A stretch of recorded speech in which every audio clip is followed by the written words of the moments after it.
오늘 성경 말씀은 고린도후서 11장 23절에서 27절입니다.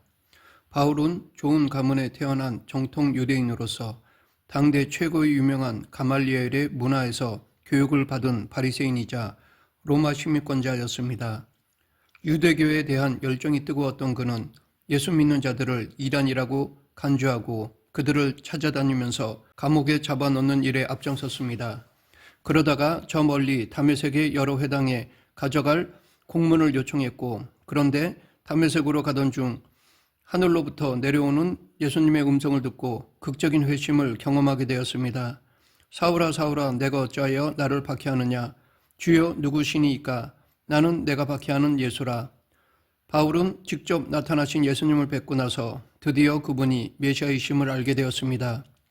그는 3일 동안 아무것도 보지 못한 채 일행의 손에 이끌려 다메섹으로 들어갔고 하나님이 예배해 두신 아나니아를 통해 다시 눈을 뜨게 되었습니다.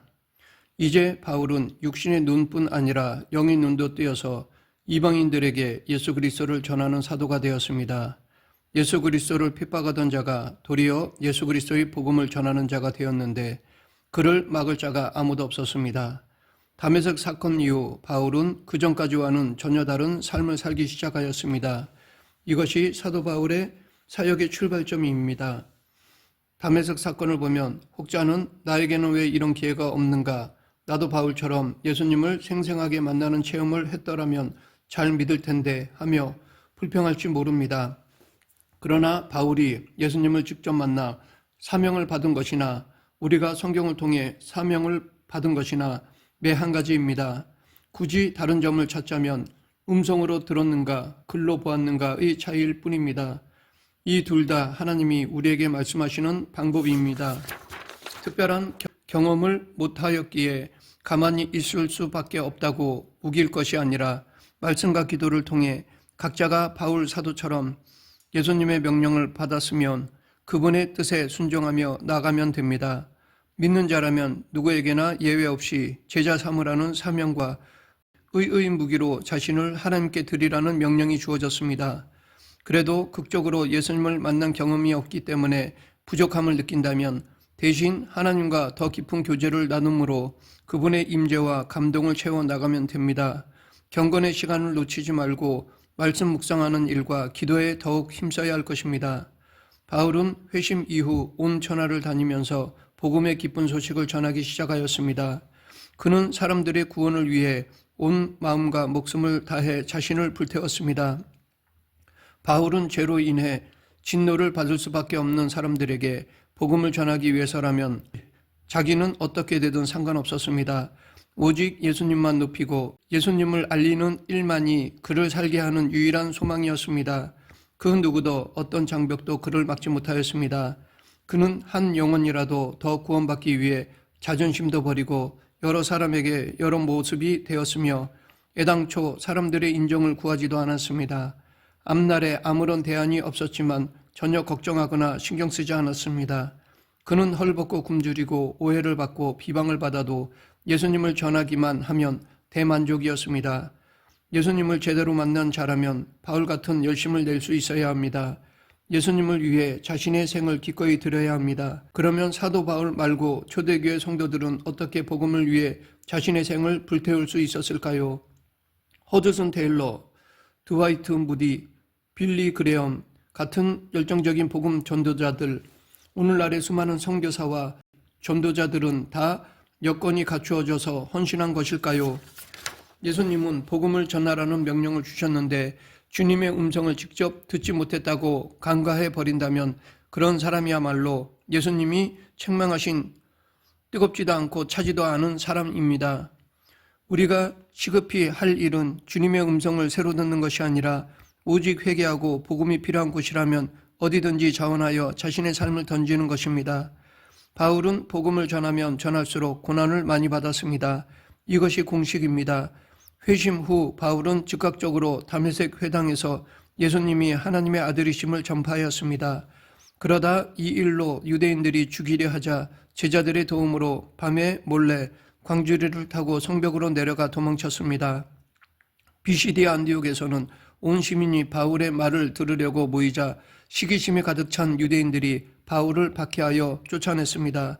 이고니온에서는 이방인과 유대인과 그 관리들이 돌로 치려 해서 루스드라로 도망갔다가 그곳까지 쫓아온 유대인들에게 붙잡혀 돌로 맞았습니다. 사람들은 그가 죽은 줄 알고 성 밖으로 끌어내쳤는데 죽은 사람이나 진비 없던 바울은 일어나 루스드라 성으로 다시 들어갔습니다. 후에 빌립보에 가서는 매를 많이 맞고 감옥에 들어갔다가 나왔고 아덴과 고린도에서는 조롱과 비방을 당하기도 하였습니다. 에베소에서는 바울의 사역 때문에 은장색들이 여신상 만드는 사업에 위협을 느끼자 바울 대신 동료인 가이오와 아리스다고를 붙잡아 소동하는 일도 있었습니다. 예루살렘에 가서는 무리들에게 붙들려 죽을 뻔하다가 천부장의 도움으로 살았습니다. 이후 감옥에 갇혔다가 죄수의 몸으로 로마로 끌려가던 중 태풍을 만났고 난파된 배에서 죽을 고비를 넘기기도 하였습니다. 결국 그는 로마로 가서 많은 사람들에게 복음을 전하다가 순교하였습니다. 바울의 일생을 회고해 보면 그는 회심 이후 숱한 고난과 박해 속에서도 결코 복음 전하는 일을 멈춘 적이 없었습니다. 바울은 복음을 위해 일하면서 수고를 넘치도록 하고 옥에 갇히기도 더 많이 하고 매도 수없이 맞고 여러 번 죽을 뻔하였습니다. 유대인들에게 40에 하나 감한 매를 5번 맞았으며 3번 태장으로 맞고 1번 돌로 맞고 3번 파손하고 1주야를 깊은 바다에서 지냈습니다. 여러 번 여행하면서 강도, 동족, 이방인, 시내, 광야, 바다의 위험과 거짓 형제 중에 위험을 당하고 수고하며 애쓰고 여러 번 자지 못하고 줄이며 목마르고 여러 번 굶고 춥고 헐벗었습니다. 이렇게 복음을 전하기 시작하면서 많은 핍박을 받았습니다. 이 핍박은 지금 이 시대에도 있습니다. 시대를 초월해서 성도라면 그 누구도 예외는 없습니다. 그러하기에 복음을 전할 때 마귀에게 공격을 받지 않을 것이라는 안일한 착각은 버려야 합니다. 고난받기 싫으면 복음을 전하지 않고 가만히 있으면 됩니다. 마귀 입장에서는 가만히 있는 자를 구태여 건드릴 필요가 없기 때문입니다. 바울은 외부적인 박해 말고도 복음을 위해 편안하고 안정된 삶, 즉 결혼도 포기하고 자비량으로 사역을 하였습니다. 사람들을 구원하기 위해 스스로 모든 사람의 종이 되었으며 여러 사람에게 여러 모습이 되었습니다. 원래 하나님의 일을 할 때는 많은 고난이 따르기 마련입니다. 하나님의 일을 하는 사람은 외적으로 주어진 박해와 어려움은 기본이고 여기에다가 본인 스스로 포기하고 어려운 길을 들어서며 생긴 고난도 덧붙여 받습니다. 이는 하나님의 일꾼이 기본적으로 거쳐야 할 코스입니다. 그렇다면 사도 바울은 이 고난을 어떻게 이겨낼 수 있었을까요? 바울은 복음을 전하면 고난받는다라는 세상의 구조를 누구보다 잘 알고 있었습니다. 그렇기 때문에 하나님의 일을 하면서 고난 때문에 불평하거나 하나님을 원망하지 않았습니다. 또한 바울은 오히려 자기 같은 사람이 예수님 때문에 고난받을 수 있음을 영광스럽고 기쁘게 생각하였습니다. 그리고 바울에게는 장차 들어갈 천국에 대한 기대와 소망이 있었습니다.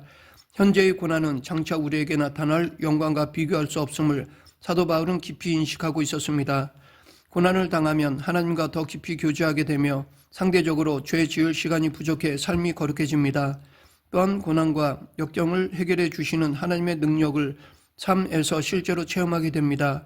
비록 마귀가 우리를 핍박하고 고난을 주지만 결국 고난은 우리를 하나님께 나아가게 하는 유익한 도구입니다. 사도 바울은 복음을 위해 사람을 얻기 위해 많은 것을 포기하고 기꺼이 손해를 감수하며 고난받는 삶을 살았습니다. 여러분은 바울이니까 당연히 그렇게 살았다고 생각하는가요? 아닙니다. 우리도 다른 사람의 영혼을 위해 포기하고 손해보며 고난받는 삶을 사는 것이 마땅합니다. 바울은 환상 가운데 나타나신 주님이 두려워하지 말며 침묵하지 말고 말하라 라고 하신 말씀에 순종하여 1년 6개월 동안 고린도에 머물며 하나님의 백성들을 가르쳤습니다. 그 후 에베소에서는 두란노 서원에서 2년 동안 날마다 하나님의 말씀을 강론하였습니다. 그 결과 아시아에 사는 자는 유대인이나 헬라인이나 다 예수님의 말씀을 들었고 그 말씀을 들은 자들에게는 놀라운 변화가 있었습니다. 심지어 에베소에서 마소라던 많은 사람들이 모든 사람 앞에서 공개적으로 자신들의 의지하던 마술책을 모조리 불태우기도 하였습니다. 이것이 바로 하나님의 말씀이 전해졌을 때 믿는 자에게 나타나는 하나님의 능력입니다. 하나님의 지으심을 받은 인간은 하나님의 말씀이 공급될 때 정신을 차리고 제대로 살 수 있습니다. 사도 바울은 에베소 성도들에게 편지하면서 그들이 이전에는 다 방탕한 삶을 살던 자들이었는데 주님의 교훈을 배워서 새 사람이 되었다고 했으며, 로마 성도들에게는 그들이 죄의 종이었는데 말씀에 순종해 의의 종이 되었다고 하였습니다. 또한 데살로니가 사역이 헛되지 않은 이유는 비록 바울이 3주 만에 쫓겨났지만 그 사이에 그들에게 복음을 전했기 때문이라고 강변하였습니다. 이런 확신 때문에 그들에게 말씀이 퍼져나가되 속히 퍼져나가게 해달라고 기도를 부탁했던 것입니다. 심지어 드로아에서는 유두고가 졸다가 3층에서 떨어져 죽을 만큼 사도 바울은 밤늦게까지 말씀을 전했습니다. 그만큼 바울에게는 성도들에게 진리의 말씀을 먹이고자 하는 열정이 있었습니다. 그는 이후 디모데에게 말씀을 전하는 것은 중요한 사명이므로 이 일에 집중하라고 가르쳤고, 거의 마지막 가르침으로 때를 얻든지 못 얻든지 말씀을 전파하라 라고 당부할 정도로 말씀의 중요성을 강조하였습니다. 이 말씀에 대한 강조는 지금도 계속되어야 합니다. 말씀을 맺겠습니다. 사도 바울은 복음을 위해서라면 어떤 고난도 마다하지 않았습니다. 복음의 참 기쁨을 알았기에 어떤 상황 속에서도 이 복음을 전하고자 수고하고 노력하였습니다. 복음에 대한 그의 열정이 그를 가만두지 못하게 하였습니다. 우리도 말씀의 참 맛을 느끼고 열정이 있다면 이 시대에 사도 바울과 같은 복음 전도자가 될 수 있을 것입니다. 믿음으로 그 어떤 고난도 이겨내며 우리의 삶으로 예수 그리스도를 증거하는 저와 여러분이 되길 간절히 축원합니다. 기도하겠습니다. 사랑과 은혜가 풍성하신 하나님 아버지, 진리를 전하는 데 있어서 그 어떤 고난도 이겨내는 그리스도인이 되게 하여 주시옵소서. 예수님 이름으로 기도드립니다. 아멘.